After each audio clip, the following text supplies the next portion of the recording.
میرے چینل کے معزز دوستو، میں ہوں ثقلین اسلم اور آپ میرا یوٹیوب چینل دیکھ رہے ہیں۔ امید کرتا ہوں آپ پہلے کی طرح ٹھیک ٹھاک اور خوش باش ہیں، اور اللہ آپ کو ہمیشہ اسی طرح خوش باش رکھے اور صحت والی لمبی زندگی عطا فرمائے، اور میرا اور آپ کا خاتمہ ایمان پر فرمائے۔ تو چلتے ہیں آج کے اپنے ہارر ویڈیو کی طرف۔ ایک دور دراز دیہی علاقوں میں گھنے جنگلوں میں بسی ہوئی ایک پرانی حویلی کھڑی تھی۔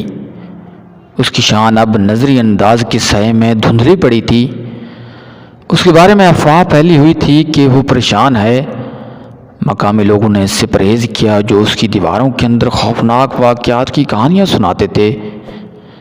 ایک طوفانی رات جانسن کے خاندان نے ان تباہات سے غافل ہو کر اپنی گاڑی کے ٹوٹنے کے بعد حویلی میں پناہ لی۔ بغیر سگنل اور قریب ترین شہر میلوں دور ان کے پاس وہاں رات گزارنے کے سوا کوئی چارہ نہیں تھا۔ جیسے جیسے رات ڈھلتی گئی، عجیب و غریب واقعات سامنے آئے۔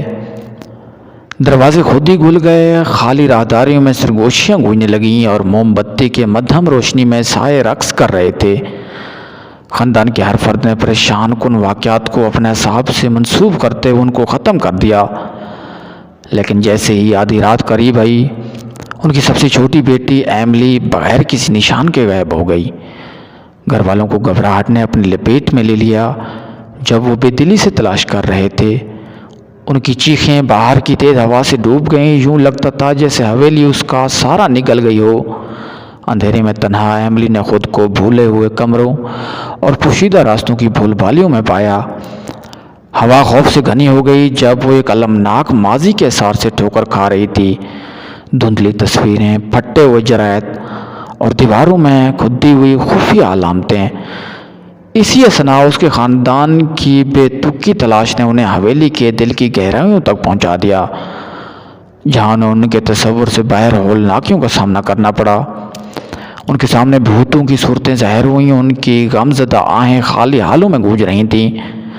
مایوسی کی وجہ سے ایملی نے حویلی کی تاریخ کو اکٹھا کیا۔ دھوکہ دہی، پاگل پن اور ناقابل بیان ظلم کی کہانی ہے یہ۔ اس نے محسوس کیا کہ اس کی دیواروں میں پھنسی روحیں بدلہ مانگ رہی ہیں، ان کی اذیت زدہ روحیں رہائی کے لیے ترس رہی ہیں، جو کہ اس کی دیواروں کے اندر پھنسے ہوئے تھے۔ جیسے ہی رات اپنے عروج پر پہنچی، ایملی نے اس ظالمانہ قوت کا سامنا کیا جس نے اس کے خاندان کو اسیر کر رکھا تھا۔ ہمت سے کام لیتے ہوئے وہ کبھی نہیں جانتی تھی کہ اس کے پاس ہے۔ اس نے حویلی کے اسرار سے پردہ اٹھایا، اس کی تاریک ترین رات سے پردہ اٹھایا۔ روشنی کی ایک اندھی چمک میں روحیں آخرکار آزاد ہو گئیں۔ ان کی بے چین روحوں کو آخرکار سکون مل گیا۔ حویلی جو کبھی مایوسی کی قید تھی، صبح ہوتے ہی خاموش کھڑی تھی۔ اس کا پرتوت ماضی سمٹ گیا۔ جانسن کا خاندان ہمیشہ کے لیے بدلی ہوئی آزمائش سے ابھرا۔ ان کا رشتہ دردناک تجربے سے مضبوط ہوا، اور اگرچہ انہوں نے حویلی کو پیچھے چھوڑ دیا تھا، لیکن اس کی یاد ان کے ذہنوں میں باقی رہے گی، جو تنہائی کے سائے میں چھپی ہولناکیوں کی ایک ٹھنڈی یاد دہانی ہے۔